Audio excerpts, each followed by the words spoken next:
Next, we are taking classification based on molecular forces. First, we are taking elastomers. Elastomers are rubber-like materials which are elastic in nature. They have weak van der Waals forces of attraction. These are rubber-like solids with elastic properties. In these elastomers, the polymer chains are held by weakest intermolecular force of attraction, which are also called van der Waals force of attraction. These weak forces permit the polymer to be stretched, and a few crosslinks are introduced in between the chains which help the polymer to retract to its original position. That is, we increase elasticity. And after the force is released in vulcanized rubber, it comes back to original position. Example is Buna S, Buna N, neoprene and vulcanized rubber. They are examples of elastomers. Neoprene is a polymer of chloroprene, and chloroprene is 2-chloro-1,3-butadiene, which on polymerization leads to the formation of neoprene or polychloroprene. It's a synthetic rubber. Fibers are thread-forming solids which have high tensile strength and high modulus, that is, they do not break easily. These characteristics can be attributed to the strong intermolecular hydrogen bonding. So the force of attraction between fibers are intermolecular hydrogen bonding. These strong forces also lead to close packing of the chains, and that is why fibers are crystalline in nature. Examples are polyamide, nylon 6,6 and nylon 6, polyester, terylene, glyptal. These are the examples of polyesters. Terylene is also called Dacron. This is the example of nylon 6,6, which is condensation polymer of hexamethylene diamine and terephthalic acid. Next, we are taking thermoplastic polymers. Thermoplastic polymers are those which become soft on heating. These are linear or slightly branched long chain molecules capable of repeatedly softening on heating and hardening on cooling. That is, they become soft on heating and become hard on cooling. And these polymers are recyclable. That's why they can be sold to the waste paper merchant so that it can be recycled. These polymers possess intermolecular force of attraction intermediate between elastomers and fibers. That is, the force of attractions are more than the elastomers but less than the fibers. Some common thermoplastics are polythene, polystyrene, polyvinyls, etc. This is the example of polyvinyl chloride. Its monomer is vinyl chloride, CH2 double bond CHCl. On polymerization, double bond becomes single bond, and this is addition polymer polyvinyl chloride, which is used for thermal insulation of electrical wires.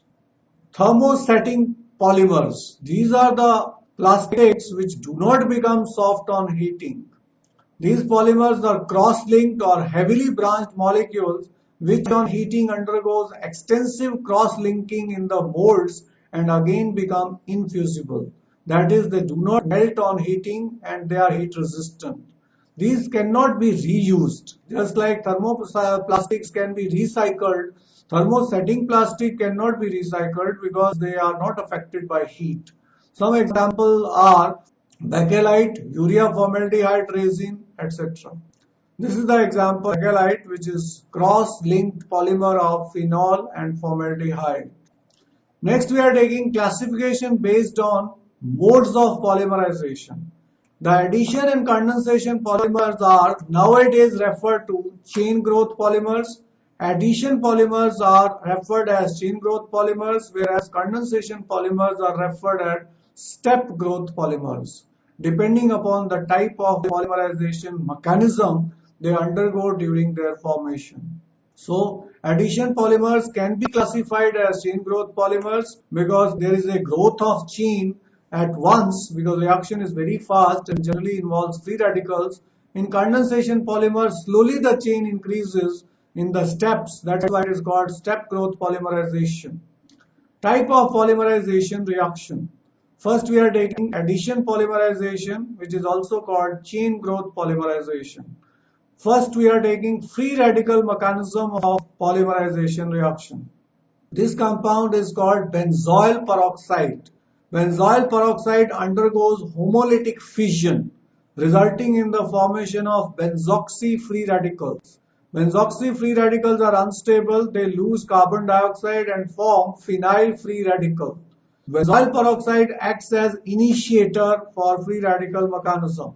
Phenyl free radical induces homolytic fission in ethylene, that is, we get one electron here, one electron here, and they form the bond here and we get a free radical. So this is phenyl ethyl free radical. Next, this was chain initiation step. In chain initiation step, neutral molecule break down homolytically and result in the formation of free radicals. Second step is chain propagation step. In chain propagation step, free radical reacts with more alkenes or neutral molecules to form more free radicals. So phenyl ethyl free radical combines with ethene and the chain has become longer and a longer free radical has formed. And when you add n moles of ethylene, we get this polymer. This is still not polymer, rather this is polymeric free radical. And in chain propagation step, remember that free radical reacts with neutral molecule and forms another free radical long chain molecule. In chain termination step, the long chain free radicals combine in different ways and result in the formation of polythene.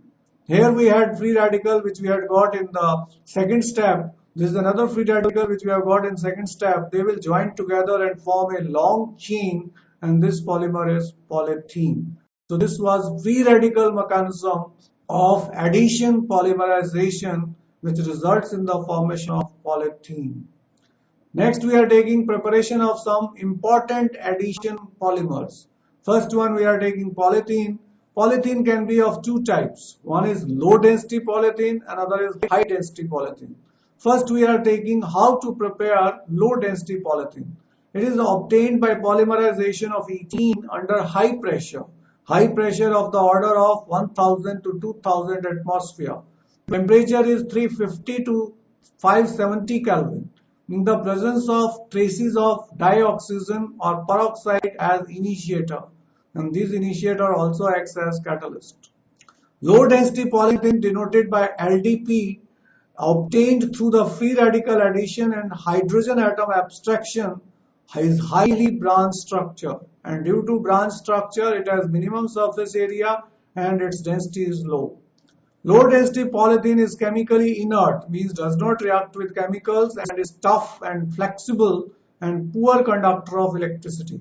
It is tough but flexible and poor conductor of electricity. That's why it can be used for thermal insulation.